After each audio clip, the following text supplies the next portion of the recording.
gravity. Welcome to Physics 101. We now present you today with a very special guest, Sir Isaac Newton. Pleasure to meet you. It's a pleasure to be here. Thank you for having me. So can you please walk me through your first law of motion? Sure. So as you know, I created three laws, which are commonly known as Newton's laws. So the first law is that an object in rest stays in rest, and an object in motion stays in motion until it's acted upon by an unbalanced force. It's truly fascinating. I would agree. Thank you. I disagree. Yeah, well, young man, allow me to show you. You're okay. What I'm going to do is I'm going to let my colleague, Bill Nye the Science Guy, explain. Bill? Bill Nye the Science Guy. This is an air track. When the pump's running, air comes out of these little holes. And it can support the weight of a scooter, like this one. Now, when I place the scooter on the track and let go of it, it just sits there. It doesn't move unless I give it a push. Then it keeps moving unless I give it another push.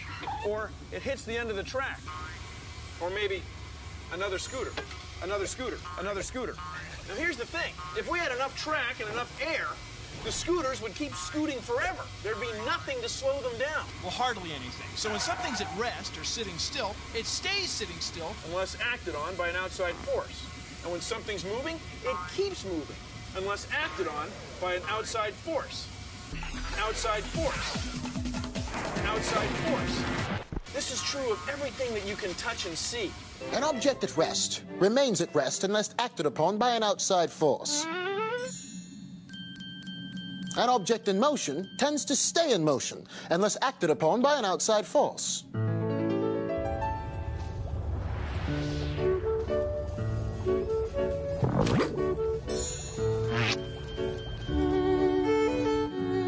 Let's watch that again in slow motion.